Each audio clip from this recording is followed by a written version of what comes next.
back to Benchwork and Ballast. As you saw in the intro, the foam is now painted. Today we're going to be going over what you see in front of you, the new structures, the cork, and the styrene. Let's get started. We'll start with the structures here. Now, as a career, I'm a 3D artist, so I don't know why I didn't think of just designing my own kits or my own, buildings to begin with. Now, I went online, took a bunch of reference pictures of the Metra yard shops, and kind of recreated where it's got this concrete sort of paneling, and then corrugated steel on the top. It's got this little gutter here that I put on it. That's mainly just to hold styrene on top. I'm probably going to do a flat roof, though I haven't fully decided on that yet. And then we have just this little sort of extra building. This is just a normal cargo building, probably just like a tool shed of some sort. This kind of will just sit in front of the main shed. Here, I'll bring you over in just a second. This is just a prototype sort of oil tank that I made. I'm going to try to print one with the ladder and railings. I actually already have that modeled up. I just have to switch the nozzle on my 3D printer to the 2mm or the 0.2mm nozzle to get all those details printed. Now, on top of that, I did print a bunch of little parts, some little rail stops which need to be painted up still. I have this little utility / electrical box here. I got to print a bunch more of these, and eventually I'll get around to painting them. And then I have, this one sort of isn't put together yet, but one of these little signal box, like signal / utility, electrical, like sheds too, which I've put on the layout here. And we'll take you over to the engine / car maintenance. Oh, there's a cable on the floor there. Now, this is going to be where some things are changing. Again, I'm just laying this out roughly for what I want to do. Looking at the pictures, there's like a gantry system right outside the main door on the Metra facility. So I'm going to try to model something up there to connect these two structures.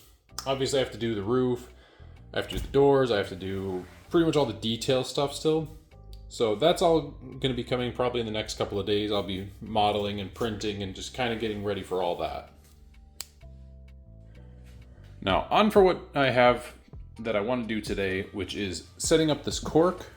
This is 1/5 inch cork here, and that kind of just actually lines up perfectly with the roadbed.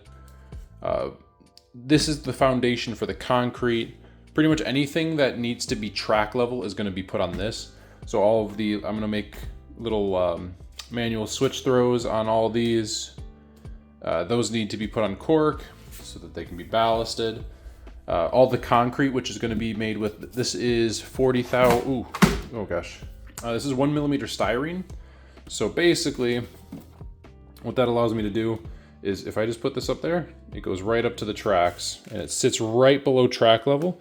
So it gives the wheels a little bit of room just in case, especially when I go to put some in the middle here, which I will do in the engine shed, but everywhere else it will pretty much not even sit against the track. It'll sit right like that with ballast all in there, which is apparently prototypical. Originally when I was planning, I was like, I'm gonna have to put styrene in between the rails, but no, I actually don't have to do that. For some reason at the Metra yard, that is only just outside the diesel shops or the maintenance facilities. Everywhere else is ballasted with concrete pads on either side. All right, I'm gonna go ahead and spend a few minutes here. I'm gonna get this cork laid. Now I'm gonna do the cork before I permanently glue down the track, because I realize if I do that, then when I go to glue the track down, I could just push it against the cork and it'll be straight. Additionally, we're gonna try out, I'm gonna see what that track weathering pen, what it looks like on here. And maybe we'll end up weathering the track while we're down on the railroad today. All right, and with that, we have our cork concrete foundation put in. Now, this is 1 inch thick for just this maintenance pad. Over there, it is 4 inches thick in the back. And then we have another 1 inch strip in the front here. And that is a 1/4 inch thick in between the tracks. This piece is the only piece that isn't permanently affixed. The rest of this is in place and is going nowhere. And that's just because I'm still working out the sort of the layout for this other structure, the oil tank, if I'm gonna print more oil tanks. I'm also debating putting a sanding tower possibly over here, like a sanding and refueling area. So this will be a storage track, and also like if one of the locomotives needs to just be refueled or resanded, that'll all happen just on the siding here. Again, I'm still debating on if that's what I want to do. Let's go ahead and jump into a smaller view and see how this weathering pen works. All right, so it looks like we got the tip saturated here. Let's go ahead and see how this looks. We're just going to do a small section here. It's really hard to do with this Kato Uni track. It's working a little bit, and it's not great. Probably have to go over it a few times.